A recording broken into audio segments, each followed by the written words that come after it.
Let's go. We're live. Sing a song whilst the live stream catches up. You do realise this is 3/5 of Celestial Fire. Oh no, Dave. All right. Cool. All right then. If you're starting to hear us, thanks for joining for our pre-launch party. Just trying to keep my eye on the comments.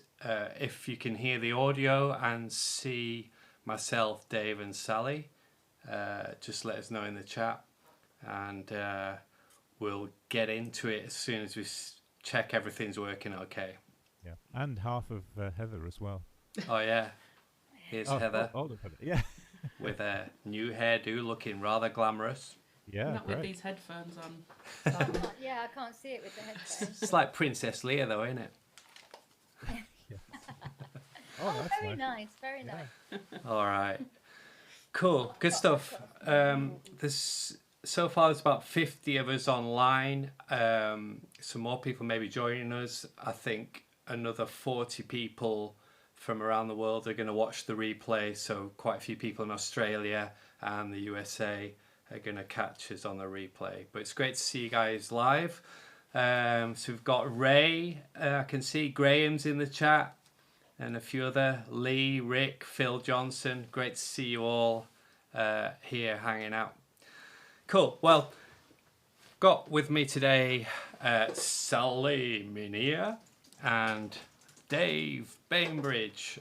And the main purpose of tonight is to show you a few videos and get you really excited for the album that's going to be on its way to you hopefully by the end of next month, and just want to show you some of the creativity that's gone into making this music. And if you crowdfunded this, just to say, look what you guys have helped make. So if you have any questions before we get going, just post stuff in the chat.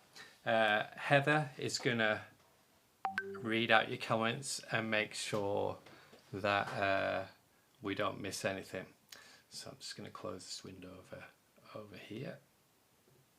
Okay. All right, good. Any questions in the chat? Not yet. Not yet. Lots of people joining there. I think New Zealand wins as the furthest one away. Fair enough. New Zealand, fantastic. The Kiwis. That's quite appropriate because that's where obviously Lord of the Rings was filmed. Yeah. Yeah. Yeah, we just watched the first one a couple of nights ago. Amazing. Again. Yes, yeah, I'm going to watch it at the cinema in January. Hopefully. So, it comes to the UK. It has. I've already bought tickets. Oh. There you go. Keen. And I bought you one. Oh, yeah. Oops. All right, good stuff. Cool. Okay, if there's no questions, what should we do? End of the meeting. Thank you, everyone. Yeah, thank you. Thanks for joining us. There is a question now. Sorry. Go on. Will there be another live show? Yeah. Basically, Sally was the person who kind of convinced me to do the last live show. She kept going on and on about it. So we'd like to do some shows next year. We've just got to get organised on it. And I think, interestingly, the rise of AI has made it feel more urgent to really create connection with the audience and get out and gig more. Obviously, for us, it's a challenge because the music's so orchestral in nature. But the great thing with the new album is there's so many songs with Sally singing on it that we easily will have like a gig's worth of songs where we can just go out with Sally singing and a stripped back band with, drums, bass, guitars, vocals, maybe get Matt Steady in on violin. If we can afford to get Catherine on the road, then we'll do that. But it's definitely our intention, and we'll probably do something like 3 or 4 shows across the UK and try and hit all the main places. It's really expensive to tour and gig, but I think the way I'm seeing it is it's just an investment that might take 5 years of gigging to make it viable, but that's kind of what we want. Any thoughts, Sally, Dave? No, I think I think the music should be heard live, definitely. So if you can find a way of doing it without breaking the bank, definitely. Yeah. But I mean, what was nice about the gig you did last year, it was a real event. So I think there's definitely room if you can do something like that again. Yeah. Have you got it Yeah. in you, Dave? Do you know, it was an incredible amount of work, not just by me, but by Steve Bradnam, who's in the chat. He did all the brass and choir arrangements, and but a lot of that work's done now. So if we were to go back out on the road, I wouldn't have to double up on relearning how to play all the songs again and doing charts and stuff. So it'll definitely be easier the next time. The other thing is we could just do another mega event in Bradford with potentially a full brass and choir section, but then the other gigs around the country, do them a bit less complicated. Yeah, that sounds like a good plan. Yeah, cool. All right. Any other thoughts, or should we get into playing stuff? Any more stuff on the feed? Yeah, they're asking what, other than your album, obviously, what are your all-time favourite albums? That goes to all three of you, I'm assuming. Okay. Is it top three or? It doesn't Wow. say. It's Okay. Mike or Mick has asked the question. All right. I'll talk about life-changing albums then. Passion and Warfare by Steve Vai changed everything. I saw him playing live on TV on BBC for the Guitar Expo in '91, and that album made me want to make music. The other one is Iona's Book of Kells. I'm not just saying that because Dave's there, but I went to Greenbelt in '91 or '90 and heard Book of Kells, and it was just one of those crossroads moment where I wanted to make music that made me feel the way I felt when I heard and saw Iona play. So I'd probably pick those as if I had to just pick two records. Dave? Sally? Gosh. on, Sally? No, okay. Oh, you're still thinking? I am, yes. Yeah. Okay, we'll give you another minute. It's too hard. I actually really hate this question. It's a valid, good question, but it just changes every time I'm asked because it just depends. I think I remember another one and think, oh no, actually that one. There are so many. A lot of Gentle Giant, obviously, I grew up with, and Iona. But if we put those to one side, then Joni Mitchell, Blue, was a big influence on me in terms of singing style and and the music. And a band called Ben Folds 5, which were a trio. They were a huge influence. So their first album, Ben Folds 5, that's huge for me. And what was the other one? I had another one. What did I think of? It's gone again.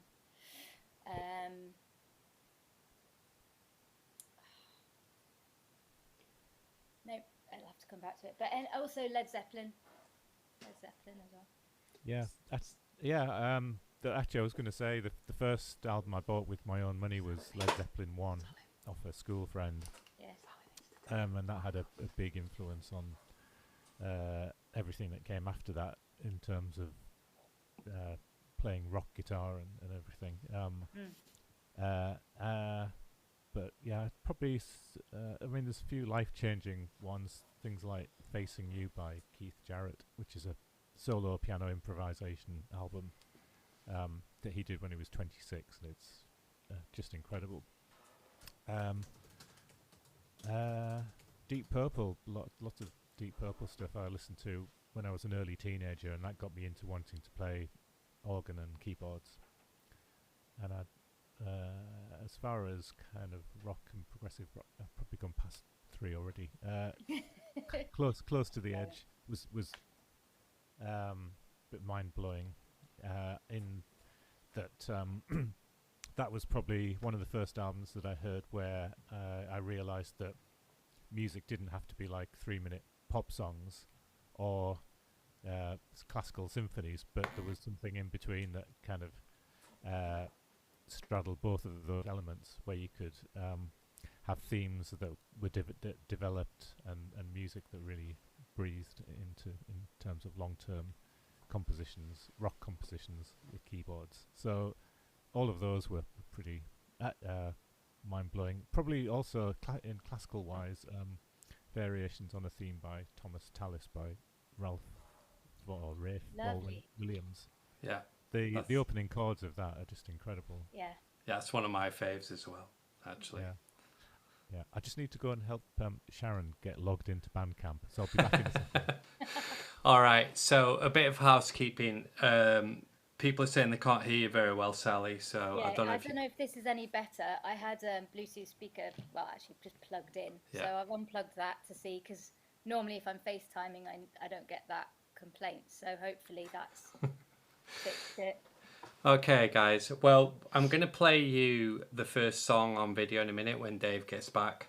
But just to say that it's been really humbling to get the comments from some of you guys saying that this music we've made, myself, Sally, Dan, John, and all the various people involved, is not just you think it's good music, but your favourite music of all the music that's ever been made. And that kind of blows my mind, really. And I guess, like, it's amazing to me that Iona album, which meant so much to me, some of this music we've made will mean so much to other people, and we couldn't have made it without the crowdfunders. So really mindful of that, and really works super hard to make these videos and tracks as the best I can. So the first track we're going to play is the first track on the album. It's called Shadow of the Past, and it is where Sauron kind of sends out his Black Riders to try and find the ring. So it's very dark. It features Steve Bradnam's amazing brass arrangements and Emma Bradnam's choir. And then we have Troy Donockley in the middle representing the Shire. And then it gets all kind of dark again. So one of the key things about this new album, there's lots of light and dark in it. So there's lots of really positive things in there. Fight in the darkness, if you like, but lots of shadow and light. So I hope you enjoy this one. I'm going to play almost all of this one, but not all of it, because I want to save it, for when it actually comes out. So here we go.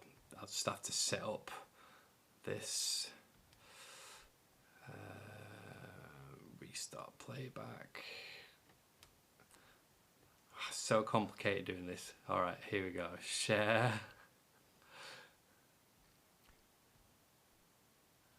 There we go. All right, here we go. So just press play and we're good to go.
Yeah, so I've got to stop it somewhere.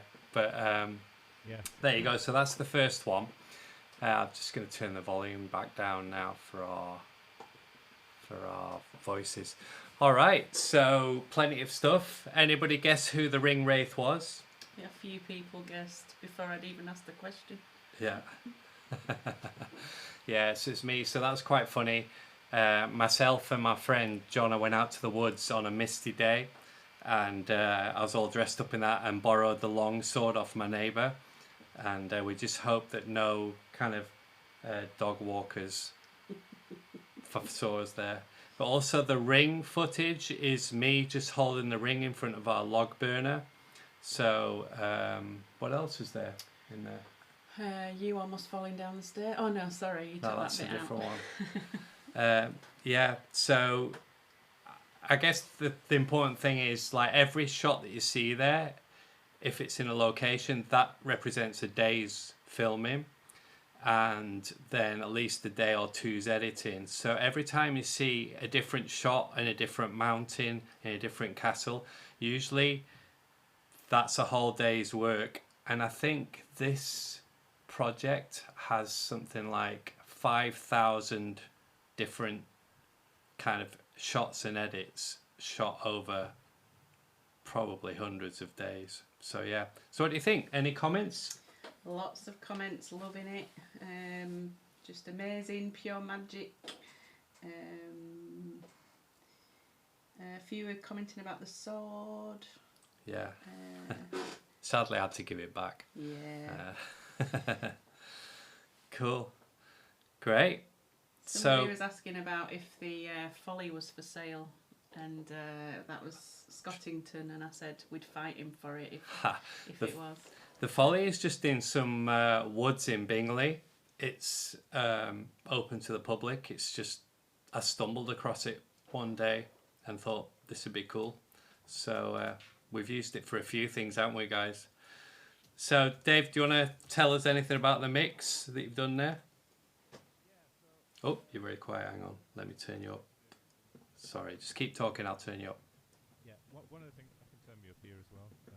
One of the things I'm trying to do in the mixes is get the contrast between the big epic landscapey kind of dark sounding passages and the kind of homely, nice acoustic pipes bits that like you saw there.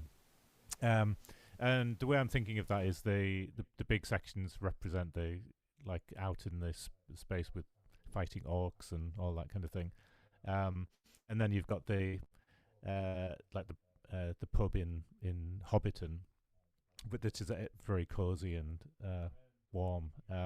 So I'm trying to get that contrast by, well, a couple of ways on that track. One is by using different reverbs. So more longer, bigger, more expansive reverb settings for the big sections, and then I'm using for the acoustic section, taking everything smaller in making the drums drier and more mono, and also adding it's a reverb that I'm using from IK Multimedia called the Stone Room, and it's just like a stone. It's a simulation of a studio in America. I can't remember which one, but it just sounds like everyone's playing together in this small, compact space with a bit of lively ambience around it. So I've used that a lot on several tracks to get that smaller space sound. I think it works quite well. So Michael, yeah, I think you've done a really good job. I love when you listen to that track and a few of the ones where when it gets to the big moments, all of a sudden it feels like your headphones just went wider. Like, yes, it's very clever how you do that, and yes, which is brilliant. Yeah, and with the brass as well. This time the brass were recorded all in the same room, I believe. Yeah. I think last time it was a bit more bits and pieces here and there, and it's a nice sounding room, but it's not a huge sounding room. So with the brass and the choir, I'm also adding a bigger hall or kind of reverb to just make that sound more vast and epic. Yeah, so on the last albums, Steve Bradnam basically came in and played all the brass instruments one at a time. So trombones and French horns, I think even some trumpet. At this time, he recruited all his mates, so we could have tubas and two of everything. And the difference is huge. On that Holst type section in the middle, it's like, ba, ba. I mean, that just sounds ginormous with the real brass. So yeah, they sound fantastic. So well done, guys. Cool. Any other questions before we move on? Yep. Somebody asked about what reverb you use. So that was Russ 2112. I think Dave answered that. Yeah. Oh, yeah. sorry. So, I'm actually not using very many plugins. Basically, that Stone Room one, which I'm using on drums as well. And then there's one called Proverb. I'm using a program called Digital Performer to mix on, rather than Pro Tools or Logic, only because I'm more used to it. And it's got a built-in convolution reverb, which is a reverb that you import actual recordings of different spaces. So I use that for a lot of the halls and cathedral, the big reverbs and plate reverbs. It's got simulations of actual recordings of real reverbs. So there's some lexicon reverbs in there and some plate reverbs, which were reverbs that you used in the 1960s, which were massive, big actual plates of metal that you had in a big room with springs and things like that. I'm using also there's one called Black Hole by Eventide, which I use for big long ambient modulating reverbs. Like by modulation, I mean there's like a chorus effect, so it sounds like the reverb is moving rather than static. And then there's a reverb from IK Multimedia called Prism Reverb, not Prison, but Prism, and that does similar to the Black Hole, but it's you can also have you can transpose elements of the reverb up an octave or two and down, so that's very good for special effects. So those are the main ones, I think. There you go. Now you know, folks. Cool. All right. Great questions. Anybody ready for a tune with Sally singing on it? Sally's. All right. This next one is called Over the River. It was primarily written by Daniel Day, and it's a song about boundaries in our life. And when the hobbits left the Shire, when they crossed the river, they left everything they knew behind. And it's a song full of hope, but also a song about stepping out of your comfort zone. So this is one of my favourite tunes, and me and Sally went and filmed in some pretty epic locations. So we'll chat about that after you've seen the video. So just bear with me as I load it up and we can share it. So yeah.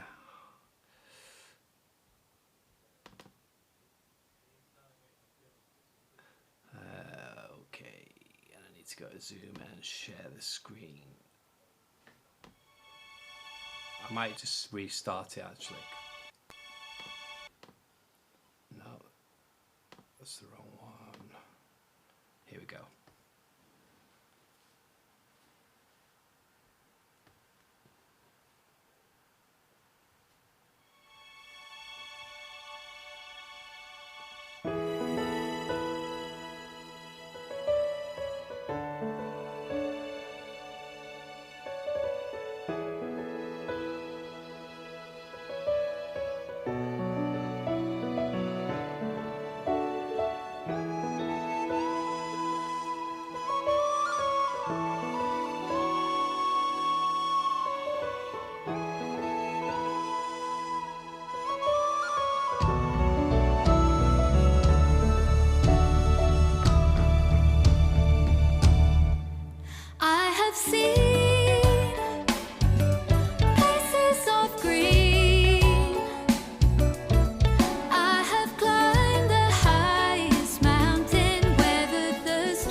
All right, there we go.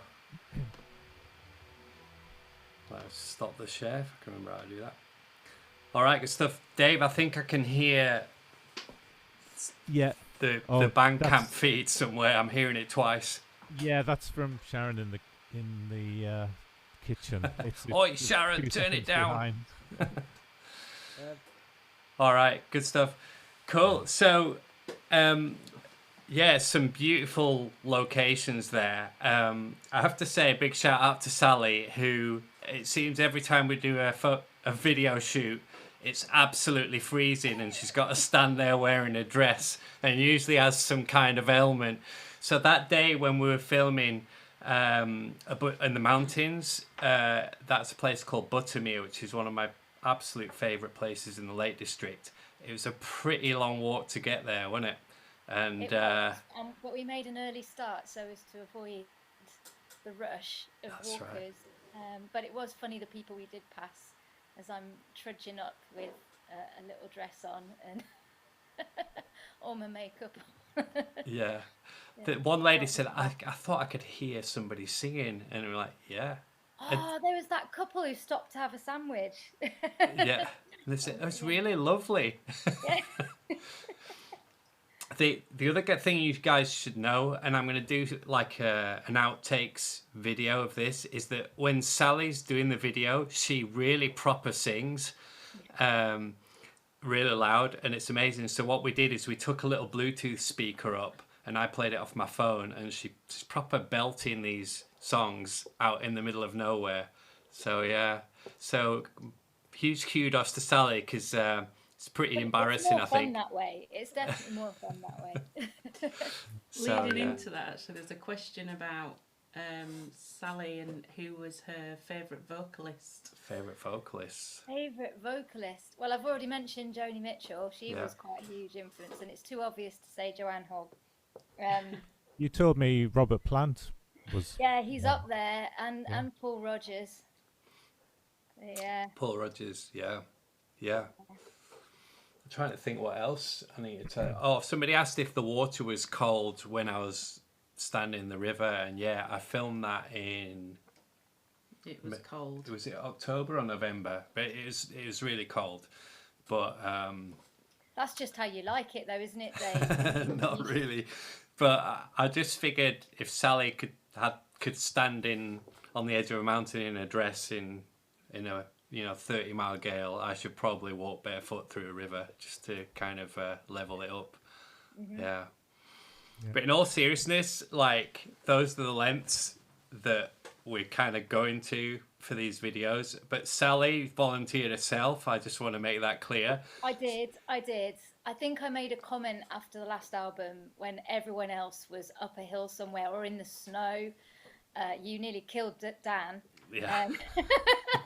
And I think I said something like, I'm not going to get away with standing in a studio next time, am I? So. Yeah. Yeah. Well, that video was really cool. That looks great. It was. So, I had fun. I enjoyed it. yeah. It was Yeah. cold, which isn't my favourite, but I did enjoy it. Yeah. There's a video, I haven't got it to play tonight, but I might be able to show you on the computer, where we're in a castle, and the wind is really blowing, and you can really tell the one that we shot for, was it Boromir? And it's just blowing an absolute gale.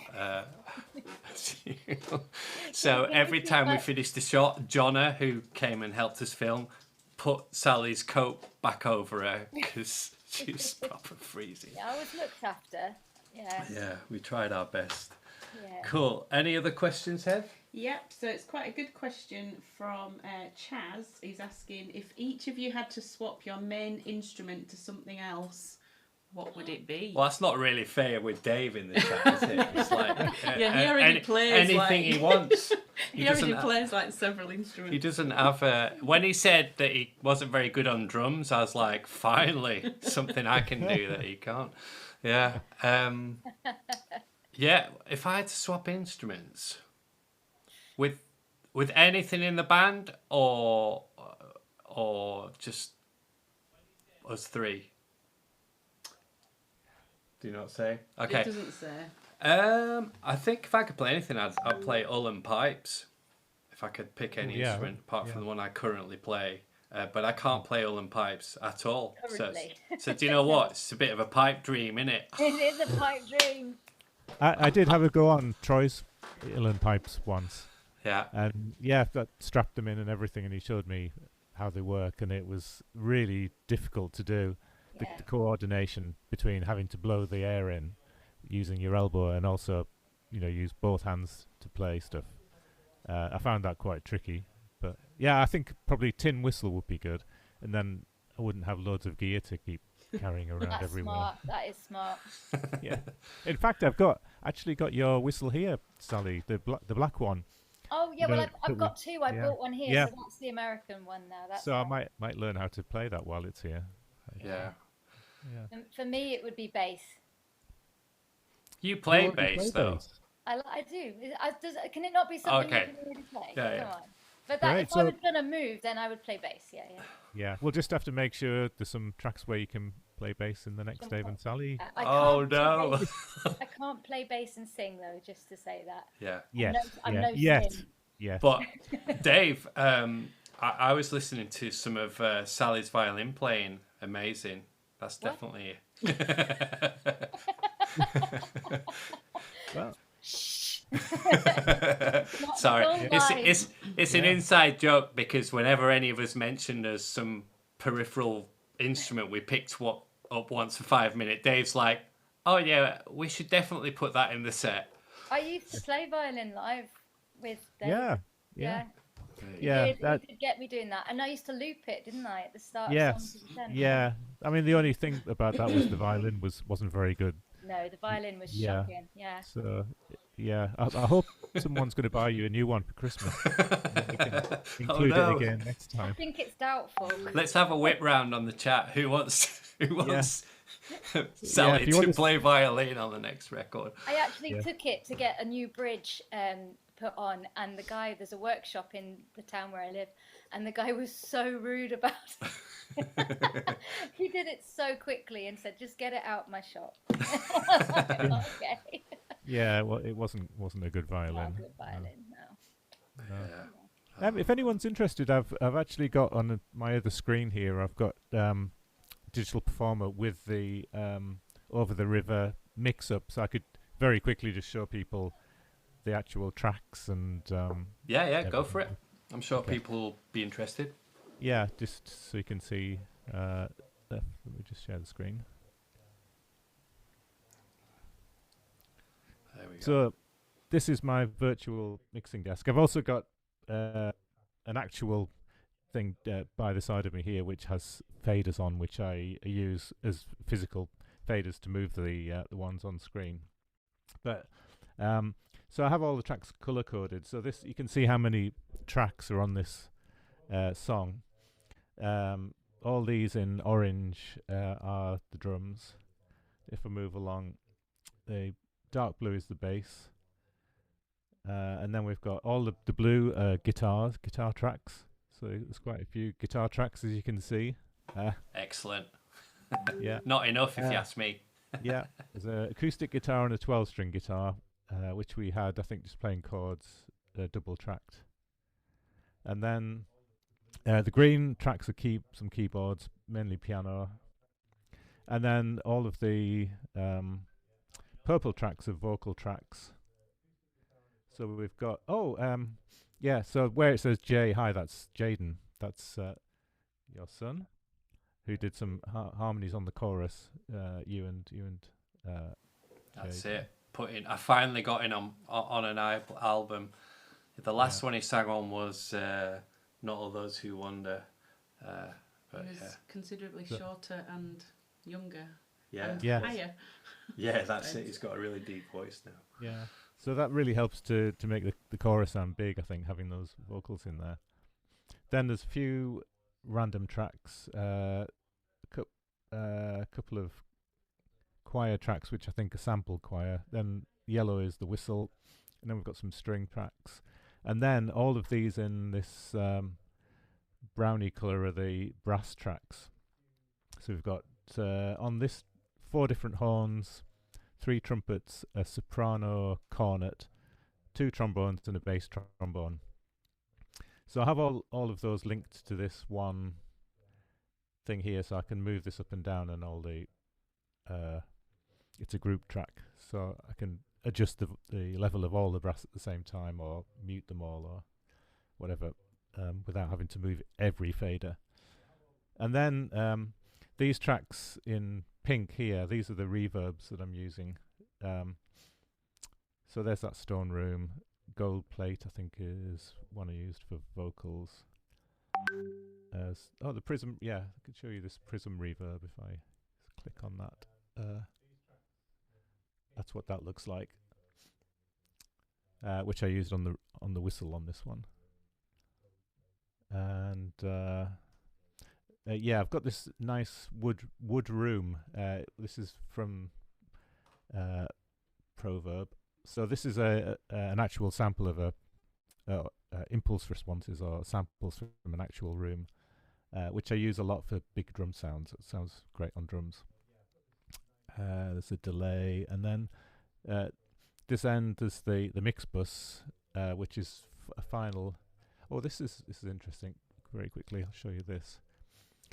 So because I'm mainly mixing on headphones, I'm using this plugin which simulates a mixing environment from Chris Lord-Alge, who's a fabulous mix engineer.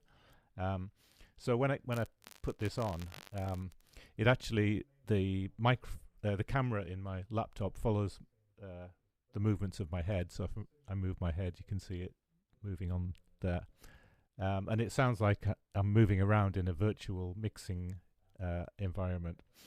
And I can switch between with this small speakers, the big speakers, or even a boombox, and have the perspective change depending on which way I'm looking in the virtual studio. So it's quite amazing. Then it's set up to react to the headphones I use, which are Sennheiser HD 650s. So sometimes when you're mixing on headphones, you don't get the full picture, but this really it's incredible. It sounds like I'm in a room, and the audio is outside the headphones. And then the other, just very quickly, I put everything through this virtual tape simulation. If I set the track going, you can actually see the virtual tape reels moving. And this is a simulation of a mastering half or quarter-inch tape machine, and it adds just a nice presence and clarity to the final mix. So everything goes through that, and then the mix is recorded onto 2 further tracks. So that's it really. I'll just come off here. Now I've lost the zoom the zoom window. Where is it? Oh, there it is. Right. Yeah. Good. All right. Amazing. Technical stuff. It's so cool seeing all those parts. And the brass parts are actually submixed because there's like 2 of everything there. Otherwise, you would have had hundreds of tracks. So yes, exactly. So, yeah. So it's quite a task to put all that together and get everything to be heard. And so that's what takes a lot of time. That's the challenge. Cool. Have we got any questions before we move on? No questions. No. Lots of comments, but no questions. All right, cool. I think what I'll play you next is, let me just see what's on my list, but I'll probably play one called Aragon, just so you can see some of the crazy locations, or maybe Nameless Fear. I'll go for Aragon.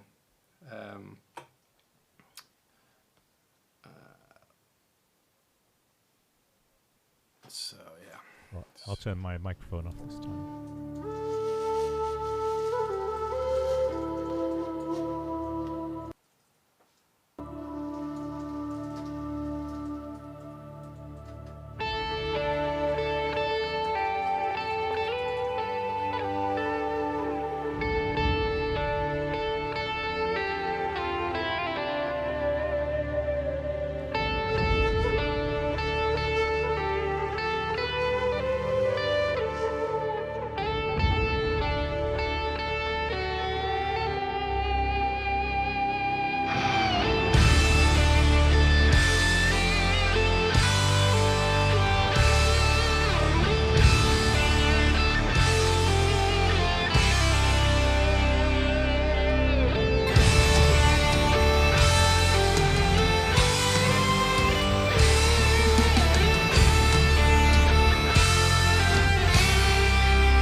All right, I ended up playing all of that one. I was just enjoying it a bit too much. Where was that? Not the last scene with the tarn, but the one just before that, the snowy, misty background. That was amazing. Snowy, misty background was Cray in the Yorkshire Dales near Buckden. So I need to give a big shout out to some of the people who helped me film some of that footage. So you saw there that I was walking across a place called Striding Edge. Matt Steady, who's in the chat, filmed the drone footage. And I'm sure he won't mind me saying, but he's a bit nervous of heights. So when I was doing the thing of jumping across the gaps in the cliff, I don't think he could look. So poor Matt. So shout out to Matt for spending 2 days in the Peak District helping me. Just such a generous thing of him to do. And then the footage near the 3 waterfalls where I'm stood and it's sort of half in the snow, that was shot by Jono, and he was flying the drone, actually physically flying it for that one. But the drone does self-film, so you can set a program. So the ones in the snow right at the end where I'm on a place called Striding Edge in the snow, I basically put myself in a little box on the screen and then press a button and it just swirls around and films it. But in that footage you could see Dan, and that we used that footage on the last album as well. But Dan, we got caught in a snowstorm and he was just absolutely frozen, and I was up there with my guitar thinking it might be my final video shoot.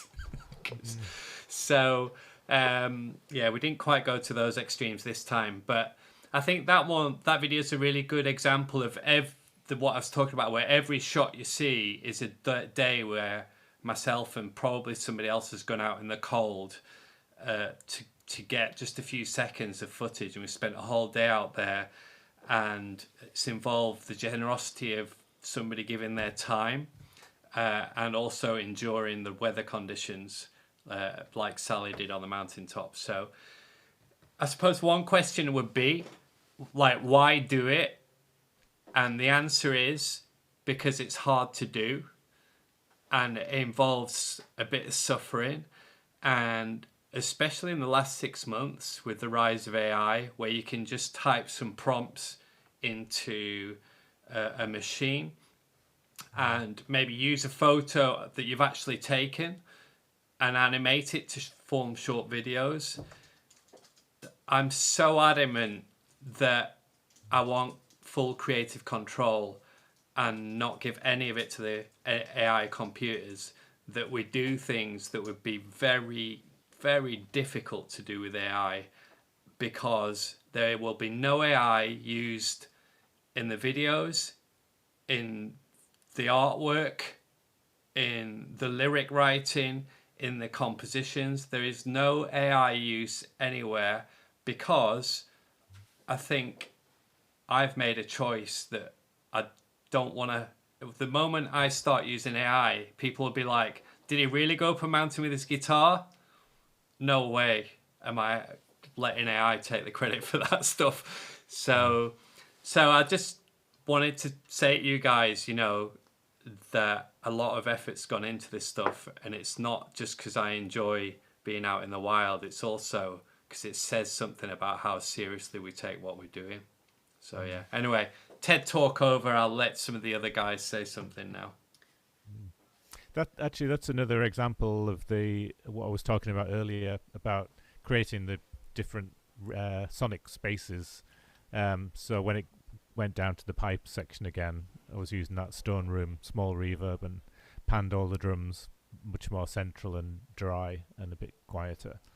And then when the electric guitars come back in and everything gets big, then the big reverbs and the expansiveness comes out. I've got this great plugin actually, which is it's like a stereo width enhancer, which I'm using on the rhythm guitars, the big heavy rhythm guitars, just to make it sound like it's almost outside of the speakers. Huge. Awesome. Yeah. Yeah. But also that gives space in the center of the mix to put other instruments and feature the vocals and the any lead instruments. Yeah. Yeah, absolutely. Well, the next track I'm going to play you is one that is pretty much exclusively Sally singing. It's called The Mirror of Galadriel. Before I do that, I've just got to shut down my WhatsApp, which is pinging in the background and kind of driving me slightly crazy. So sorry to do this on the... This is one I haven't mixed yet, I think. So this is probably a rough mix from you. Have you heard it, Dave? Yeah, is this the one I played some piano on? Yeah. So this one it is my favourite track on the album, and I don't play anything on it. So I think that's testament to the great songwriting. John wrote this one. I wrote kind of anything that sounds a bit weird and dissonant, that's me. Anything that sounds really beautiful, it's John's writing and Sally's singing. Sally contributed a fair bit to the lyrics on this album as well, which is great. And one thing that we did, which worked really well, was double checking all the keys so they weren't too high. Because I do all the demos usually, and obviously I sing them in my range. So yeah, this is one of the songs we had to transpose to make it work. Cool. All right. Should we watch that one? Bit of that one? All right. Okay, I will load it up. Just bear with. Miranda. Miranda, yeah. Well done.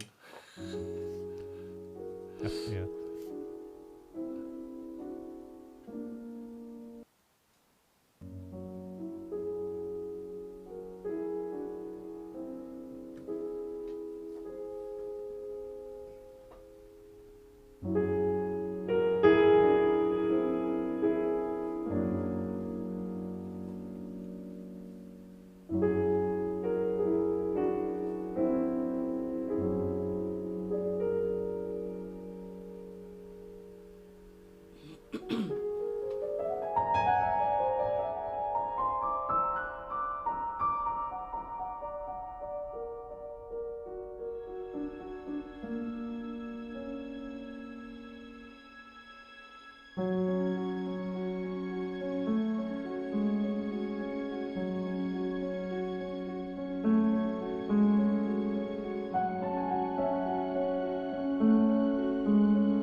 Gonna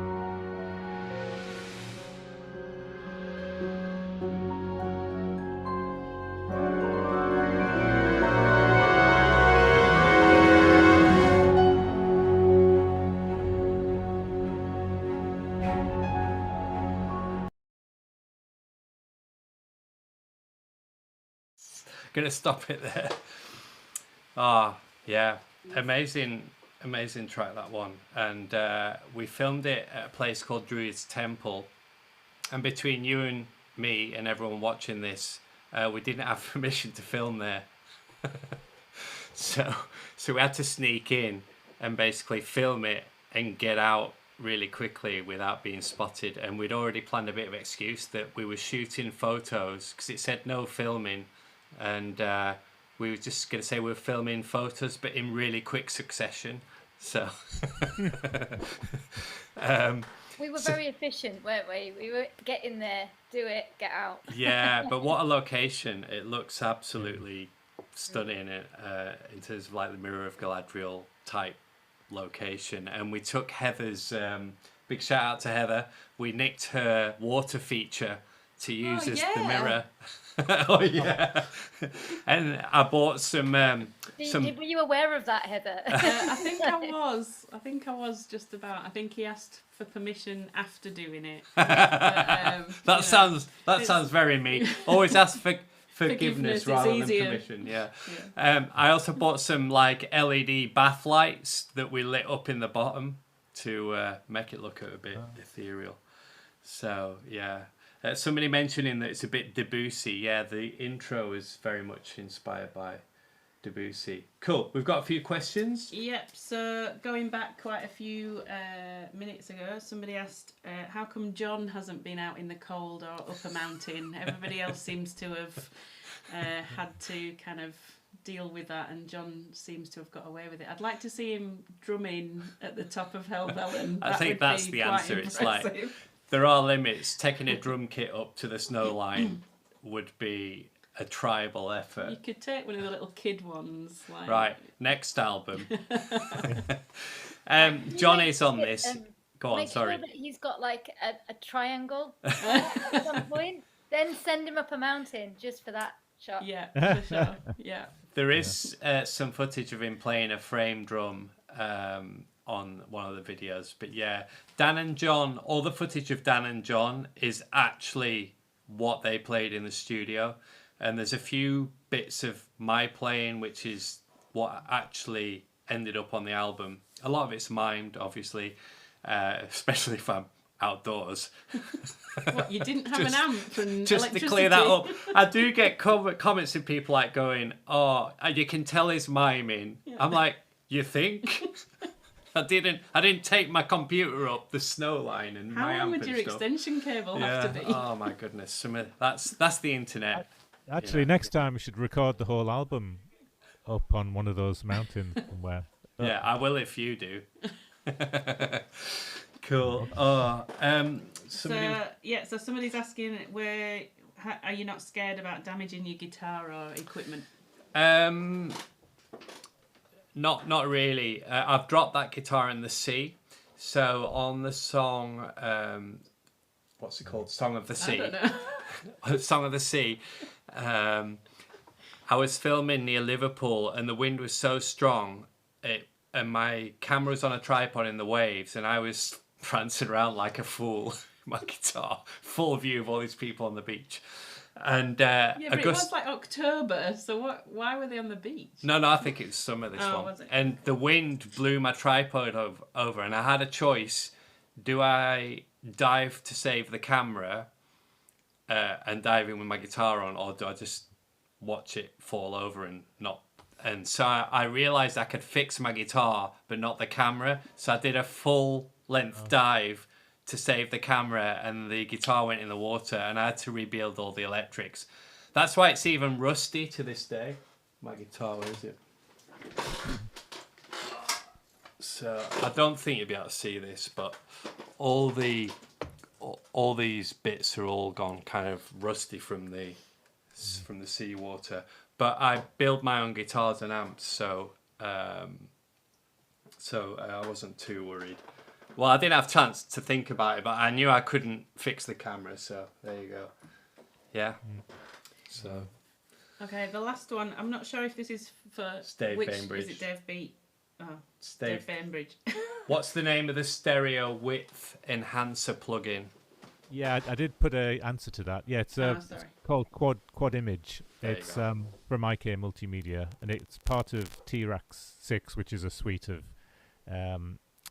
like EQs and all kinds of plugin things. Cool. But it's really good. I use it a lot. Use it a lot on keyboards as well, to like if sometimes on a pad, just to make that sound wider, or help give space in the middle of a mix.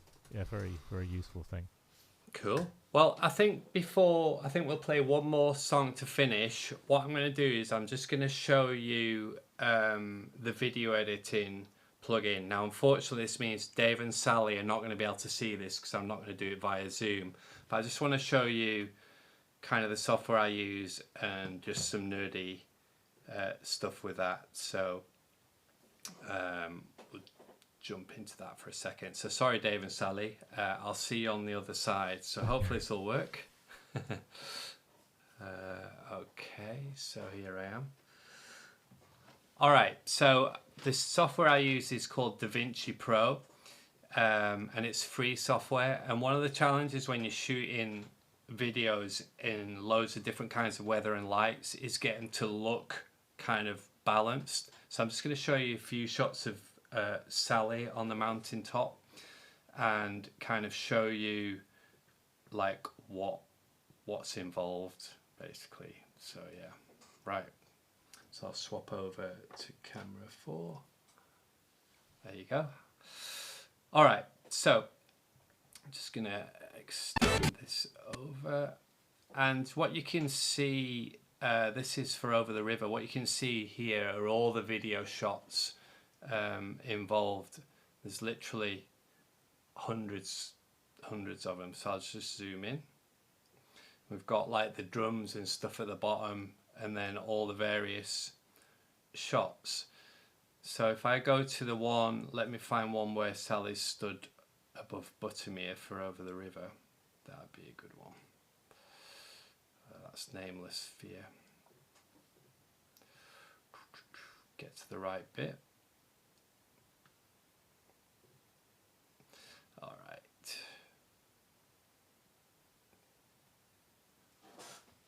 So here we go. So this shot. So if I just zoom in a little bit now, this shot looks like super colourful here, but actually when it was shot, it didn't really look like this at all. So see if I can scroll it to a slightly. All right, so there's Sally. And if I take the colour grading off, it looks it goes kind of quite plain looking.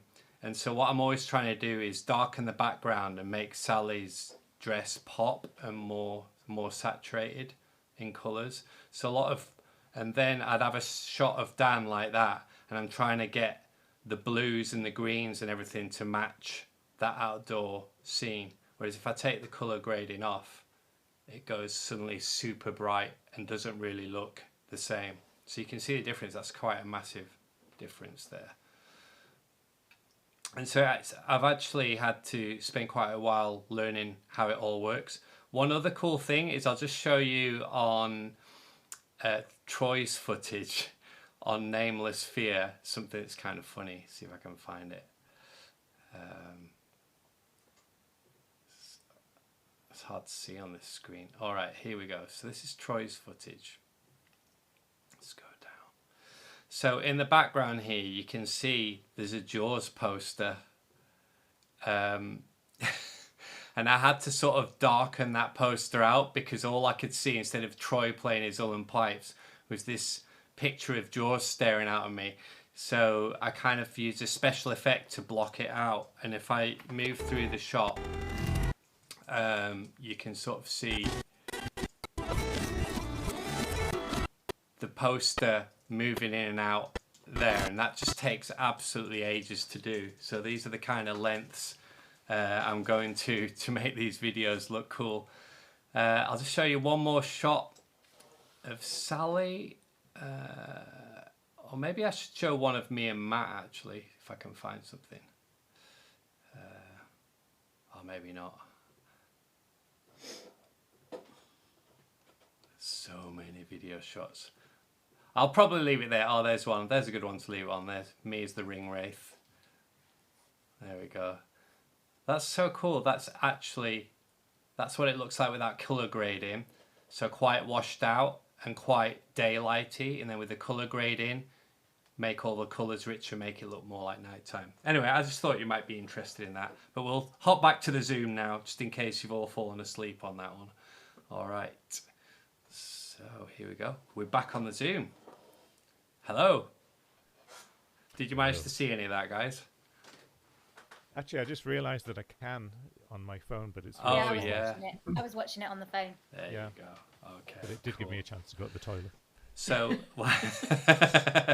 so one of the things that I realised from filming is that if you wear really like sort of camouflage colours like I did for the second album, in any shots like drone shots, it's really hard to spot you.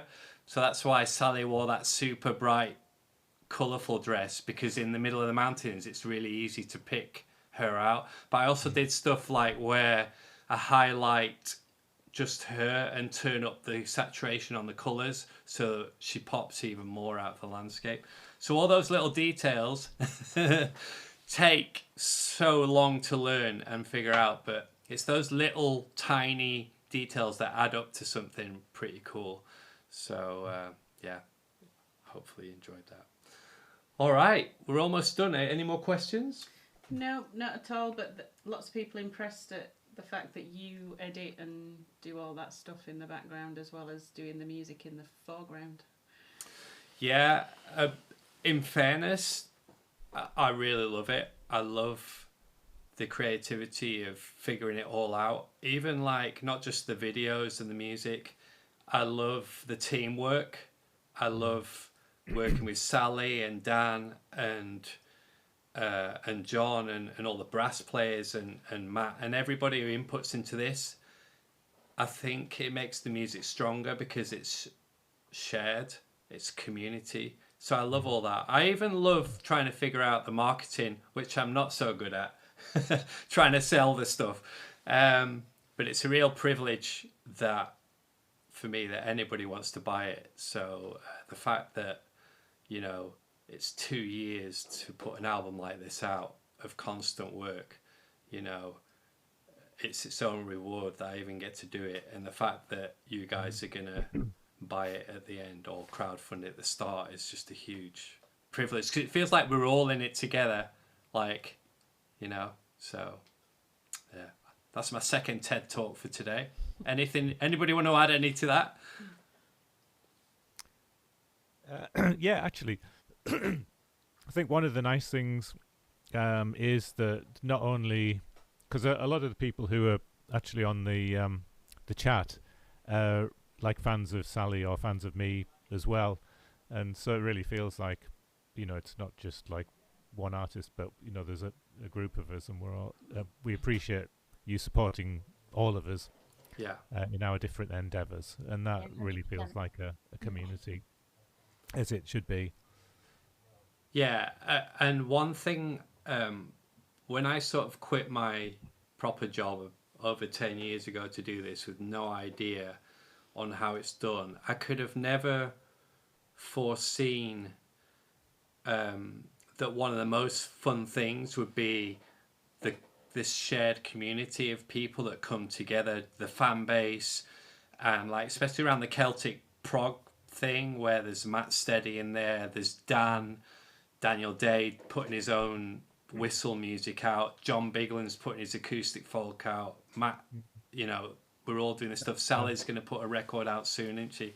Yeah, Nigel Cameron. Nigel Cameron, who's in the chat as well. So it feels like we're really part of like a movement that was started by Iona back in the 90s, and we're sort of like advancing the echoes of that music together. So, you know, it's great. And I mean, it's a bit cheesy, but I never thought I'd have Dave Bainbridge on a Zoom chat. You know, it's like when I was listening to those records back in the day, like, it's amazing, you know, and yeah, it's cool stuff. There you go. All right. Should we finish with a tune? So let's see what's left. A couple more questions as well. Oh, audio. How do you sync up the audio and visuals from the outdoor and indoor shots?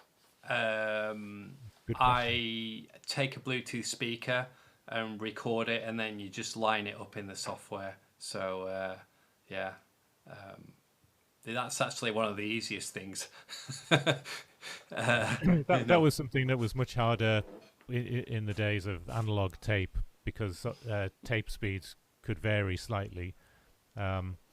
So yeah, syncing up video and audio 30 years ago was much more tricky, but now everything's digital. That's at least made that process much easier. Yeah, if you look carefully, you can see the Bluetooth speaker in quite a lot of the shots with Sally. It's just like down by her feet. Yeah, no, I love that stuff though. Yeah. All right, let's see what... I'm just going to have a quick look to see what other tracks we've got left. So we've got I Will Go, which is a Sally one. Are you doing Nameless Fear as well? There's Nameless Fear. So Nameless Fear is like a really heavy track. I Will Go is more of a ballady one. Both feature Sally. Let's have a vote. Who wants the heavy metal track? The guitar solo is really cool. That go in favour. But I Will Go features Sally in a castle looking like a princess. So I don't know. It's more of an elf than a elf. woodland Yeah, elf okay. than a Wood elf. prince. Somebody said that to you, didn't they? Oh, are you like a wood elf? I was really pleased. That's exactly what I was going for.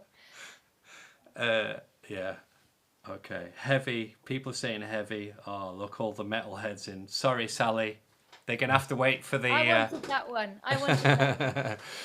So this is going to come out on Blu-ray. If I should probably do a bit of a plug, seeing as all these videos are going to come out as a Blu-ray in January, available to buy. There you go. So that's the plug done. I should have done that at the start. All right, let's have a look at Nameless Fear and Blow Your Brains as our last song, or your ears maybe, or both. All right.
There you go.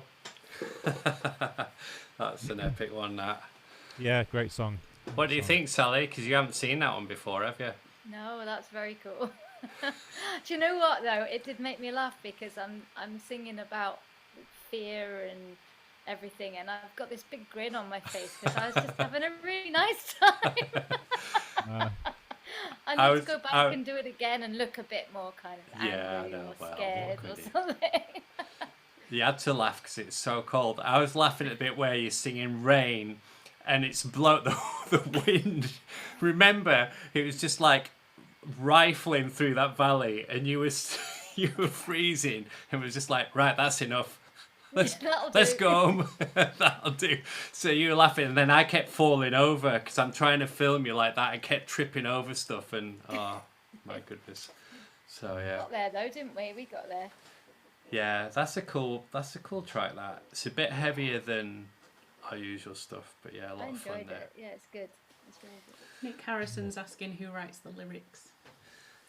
Mostly John Biglan's. That one. Who wrote that one?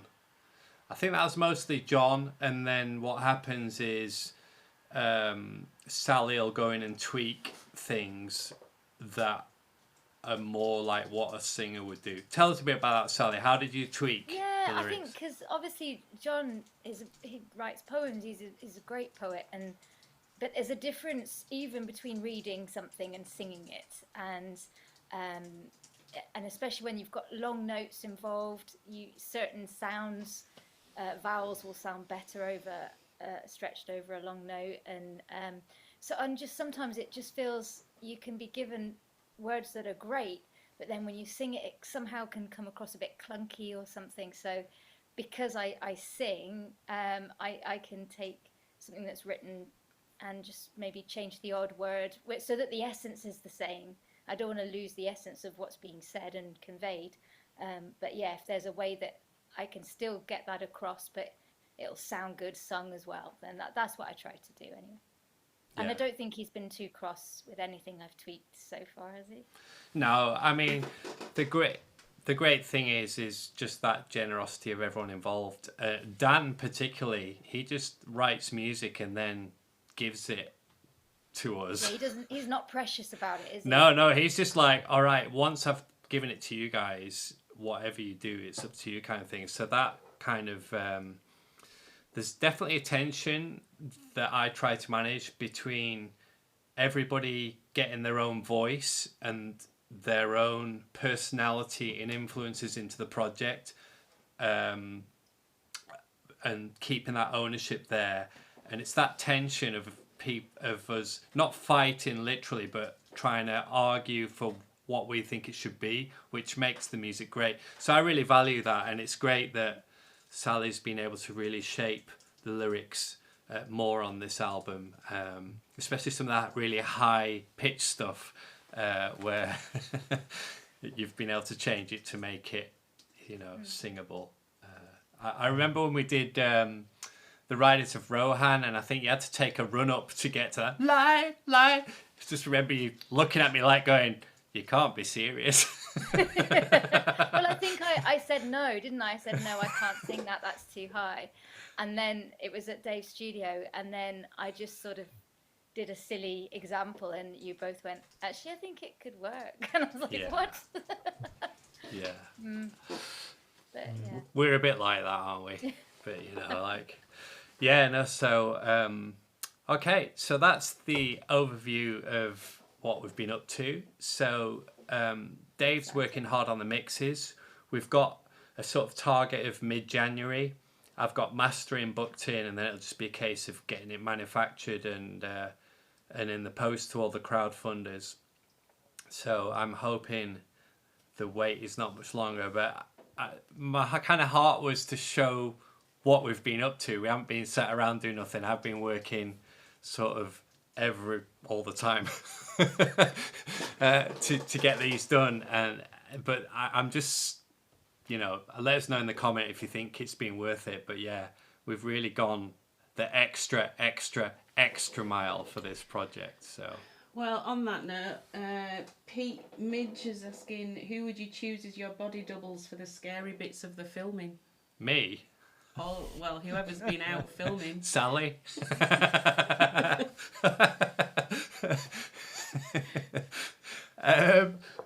don't know.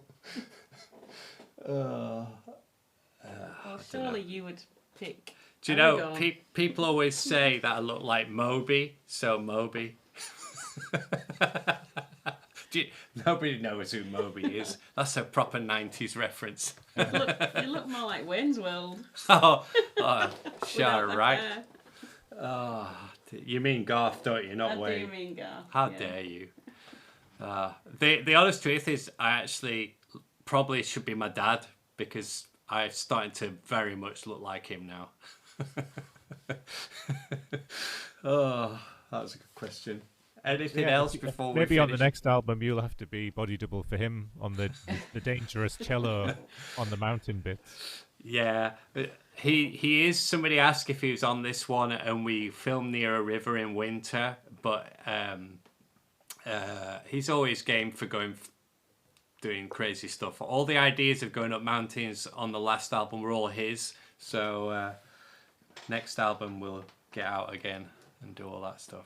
Apparently, it'll be extra sales if you bring the right body double. Well, that's a bit cheeky. What do you mean? Someone better looking. Well, Looking ahead a bit, do you already have material that you're working on for the next album? Because obviously this is the first of the trilogy. We have to stop Dan writing stuff because I keep saying, Dan, leave something for the rest of us. But yeah, we've written quite a few tunes. There's one for Aowen already written. There's quite a lot of demos done. But I'm really looking forward to getting this album in the post so that we can get back on and get writing. And I think, I haven't told Sally this, but one of the ideas floated was by John was getting together like for a long weekend and just having a mega writing session. A bit like Iona did on Booker Kells. Go somewhere nice and do it in the room together. Yes, please. Sally Like says yes. good plan. All right. Deal. Let's go to Baltimore. Or Cleveland. All right. I'm just getting silly. Right. We should probably say goodbye because we've been an hour and a half, which is what I said it'd be. Thanks so much for tuning in. Thanks, Dave and Sally, for giving up your Friday evening just before Christmas. So I wish you a really happy Christmas and a restful break. Not you, Dave. You've got work to do. Yeah, I'll be getting. Oh yeah, I back should into put the my mixes today. Yeah. yeah. So we'll sign off now. I don't actually even know how to do Come on, that. Dave, put the hat on. I want to see the hat. Come on. There we are. Oh, No, you There can't you hear go. It's anything. worth it. oh There you are. hang on. Shall I play the little tune? Here we go. Oh no, the battery's run out. Oh, that's disappointing. No. You'll have Oh to well. sing it. Can you hear that? It's like Just about, yeah. the batteries are going out. So the Christmas thing's I died. always find that batteries running out only ever enhances these things. So- Yeah, that's right. We put it on the other day and one of us pressed the button and it did sound very sad. It just sounded like Marvin the depressed robot running out of batteries. It was really good. Right. Can you stop the live stream? Just scroll up. Okay. We're going to end now. Here we go. And 5, Three. Bye. 4. Merry Christmas. Oh, countdown. 3, 2, 1. Bye-bye.